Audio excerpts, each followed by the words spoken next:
I'm Bryan Hyde, and I'm telling it like it is.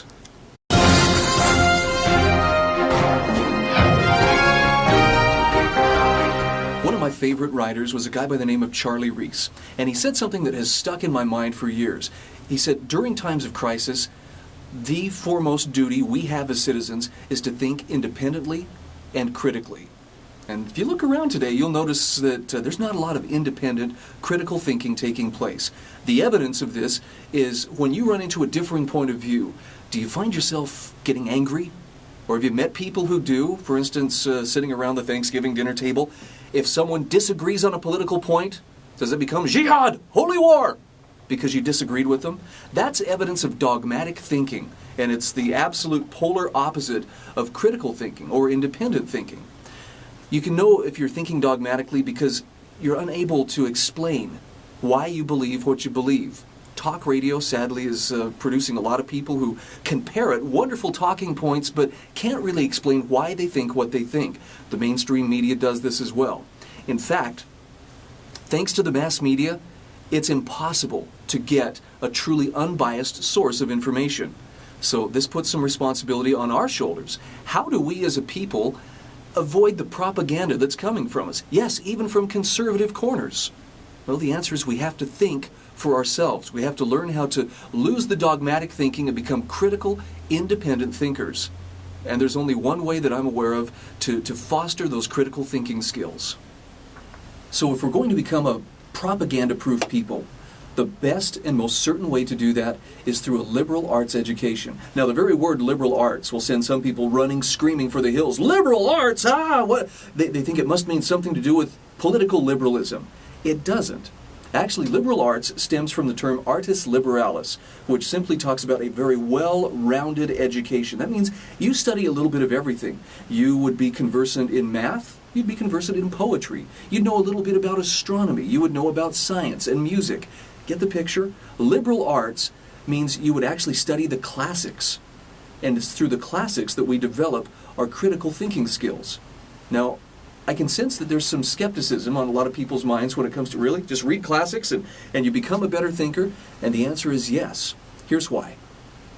It's been 60 years since Mortimer J. Adler and Robert Hutchins, who at the time was the president of the University of Chicago, compiled the great books of Western history. It was a 54-volume set, hundreds of thousands of man-hours of compiling the works of the greatest thinkers of the last 3,000 years of Western civilization. The reason they undertook this project was because they sensed that even though the standard of living in the West was rising to all-time highs, we were becoming impoverished intellectually, morally, culturally, spiritually.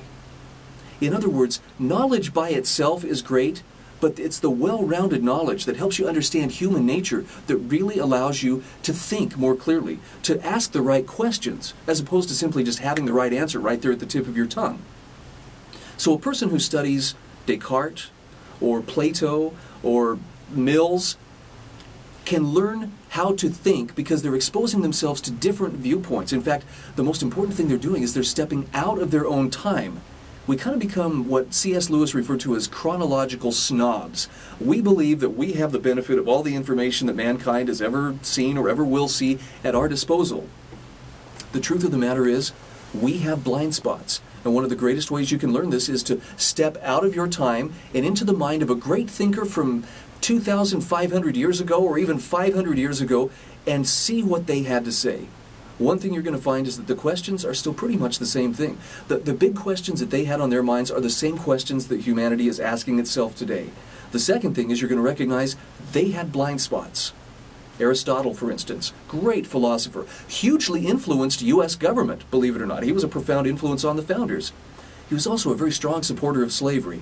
That was his blind spot. But it was also the world that he was born into. He didn't invent slavery, but he championed it to a degree. So we can look at his blind spot and hopefully recognize that despite all the information and technology we have blind spots as well. But if you want to be a propaganda-proof people, you've got to exercise your brain. And that means you have to learn how to think, not what to think. Anybody can regurgitate talking points. That's simple. Learning how to think is hard work. Mortimer Adler likens it to climbing a rope, hand over hand, muscles aching, sweat pouring down your face. It's hard work, but your brain is strengthened every time you do it. And enough people learning how to think inoculates them against the propaganda-filled society that we're living in. Not all propaganda is bad, but you should realize there are no unbiased sources out there. So, if you want to be a clear, independent thinker, start with the classics. Dust off a few books, crack them open, and let's start working out those brains. I'm Bryan Hyde, and I'm telling it like it is.